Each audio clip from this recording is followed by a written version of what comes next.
back at Tiana's place, and it feels very fitting today that the boat's a little rumbly as we travel at a good clip along the water. It feels kind of like we're on an old river boat, which is definitely what the interior of this is supposed to be. By the way, let's just say this, how much money has been left on the table by not having this or the French Quarter Lounge emulated at a Disney park somewhere, right? Instead, we're ruining French Market at Disneyland, and we canceled whatever Tiana restaurant we were doing at Reflections at Walt Disney World. This would be perfect. Just put this at Port Orleans, put this in a park, wherever, Disney Springs, wherever. This would be great. Why the cruise has this and no one else, and why the answer at Disneyland was to convert an already very busy counter service is beyond me, but this would be perfect. This would be absolutely perfect. But yeah, so we're back for second day lunch. We decided not to go to the buffet again. We're doing sit down again. And they have the menu is different. And so we're getting some different soups, some different appetizers, some different entrees, and we'll see how things shake out. Appetizers are here, what they call them here, small plates. I have the sliced Serrano ham, which is manchego cheese and tomato bread. Of course, named after my favorite character from Major League. Is that the Rosie O'Donnell? No, Serrano isn't Serrano the guy that believes in voodoo? Which is funny because we're in a Tiana restaurant, voodoo's in that movie. It's all cyclical. Maybe Major League and Princess of the Frog are in a connected universe.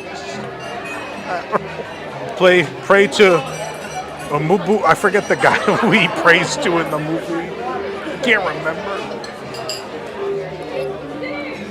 This is like buffet quality. What you'd expect from cured meats and cheese. And look, manchego cheese is my favorite cheese.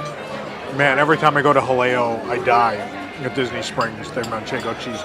Even Dolly. Anywhere I've ever had manchego cheese, it's unreal. This is probably the most lackluster manchego cheese. It's still good. Don't get me wrong, but it's buffet quality.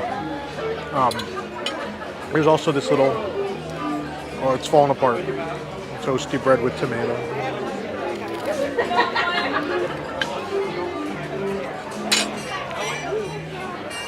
It's actually, for cruise line, it's pretty good bruschetta, honestly. Yeah, they said tomato bread, bruschetta, same thing. Really toasty and crispy, but soft in the middle, a little soggy from the tomato, and the tomatoes seasoned nicely and diced. And it's a fine little starting dish. The bread with tomato, honestly, the highlight. What are you kicking my way? Is this the artichoke? Marinated stem artichokes with arugula, cherry tomatoes, and basil lemon vinaigrette. This is has all sorts of logos next to it on the menu. I assume the plant-based dish for sure. It's nice and vinegary. The artichoke was very, very nice. Right? Yeah. No, it's a little bit of a crunch, but not too much. Great flavor. Just enough of the seasoning. The dressing, I should say. Arugula is solid. It's, again, a nice light and fresh starting dish. On to soup. I have the French lentil soup. I'm staying in theme again.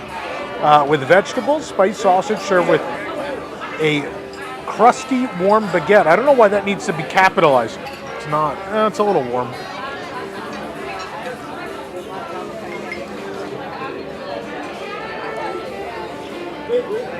Salty. Obviously very grainy. It's a lentil soup. But everything's cooked right. There's a good amount of vegetables in there. The sausage breaks things up nicely. But a solid entry. I would have this again. Let's try the crusty, warm baguette in the soup. Yeah.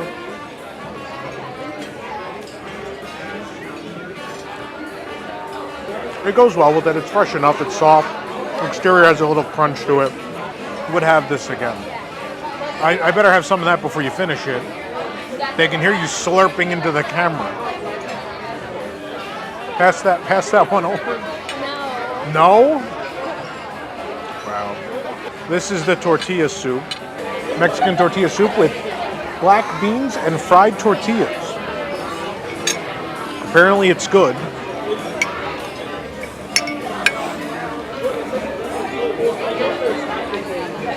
Oh my goodness. Woo! It is very spicy. Right? Exploding with flavor. You get rich tomato, a lot of pepper, the beans. There's enough of the beans in there. You taste all of the ingredients. It's a perfect mix. It does feel like a fiesta in your mouth is how I would define this soup. Man, I do kind of want some tortilla chips to like dip in it.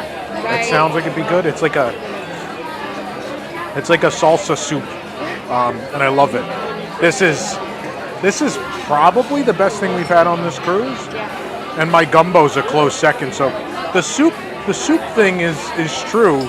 I think every cruise we were talking about. I don't remember which ones we had, but every cruise I think. The more I think about it, the soups are the things we keep coming back to. So, recommendation is to try all the soups on whatever cruise from Disney you're on. It's pretty great. The kid just yelled, "Oh, it's Princess and the Frog! There's a frog!" What gave it? There's a lily pad. Her name's on it. There's frogs everywhere.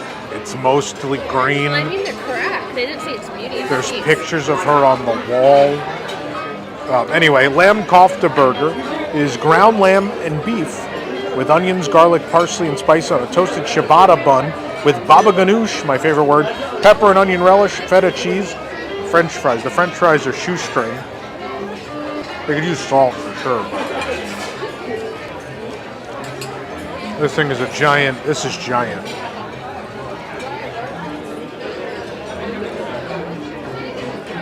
This is spectacular. The ciabatta is perfectly toasted. It's real crispy on the edges and soft inside. And it just accompanies everything so well. The patty itself is tender and moist, bursting with spices. You've got the complements of the cheese and the baba ganoush, the peppers, the onions. This might be the best lunch item I've had on one of these cruises. That's not a soup. But I would have this again, absolutely. Mickey ketchup. May I try yours? You have the Impossible Burger? Impossible Cheeseburger. Plant-based burger on toasted brioche bun, plant-based cheddar, iceberg lettuce, tomatoes, red onions, served in a roasted garlic aioli, or with a roasted garlic aioli, and French fries. How rare is it to get a fresh baked bun for one of the vegan options, right? Doesn't happen very often. It might be gluten-free bun. It might fit both the needs. It's real solid.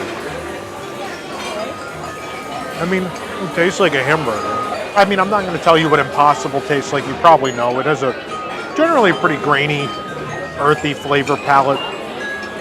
It's good though. The toppings elevated. The cheese tastes like cheese, like a cheddar, sharp cheddar. It's good. Nice fresh bun. I think it's a good option. So this has been a good lunch.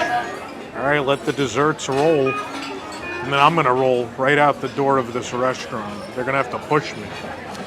We have a hazelnut chocolate molten cake. The molten cake, the most ubiquitous of cruise desserts, I find, or of chain restaurants. We'll see how this one is. It's served with chocolate sauce and vanilla ice cream. I have the pecan pie. I'm a big pecan pie fan. This one has a butterscotch sauce and whipped cream. And then over there is the fresh strawberry mi-foy. I haven't had to say that since April, since we had the mi-foy popcorn in Tokyo Disney. I miss home. The fresh strawberry mi-foy is layers of puff pastry crust, vanilla pastry cream, and fresh strawberries.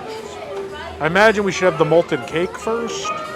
I'm sure everyone on Earth has seen what the center of a molten chocolate cake looks like. There doesn't tend to be a lot of variation. For being molten, nothing oozed. Nothing oozed. No oozed was found.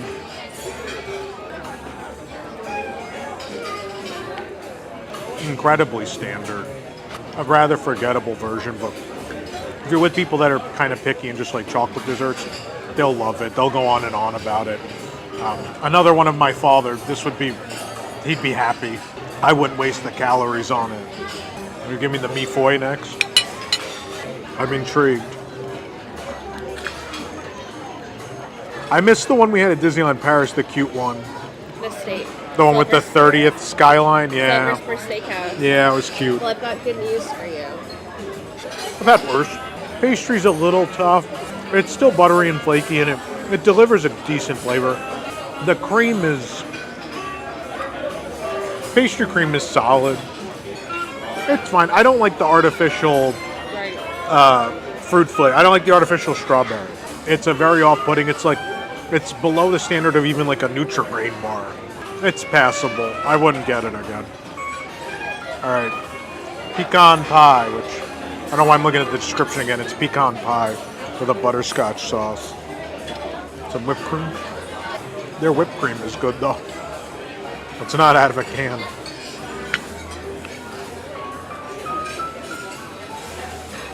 Pecan pie, I find even with store-bought, you can go really wrong. This would be like a better grocery store pecan pie. This would be like Publix. Somewhere where they kind of care about their bake shop. The butterscotch sauce makes it very sweet. It's a really nice sweetener. It goes really well with the cream. It's right on top of your mouth full. Good. Just enough pecan on top. A nice thick layer of that sweet cream filling. It's solid. I would have it again. Not one of the best desserts ever, but good enough to have again, I would say. Overall, I think we had a higher success rate with lunch here today, so, just may vary by day and what they're offering.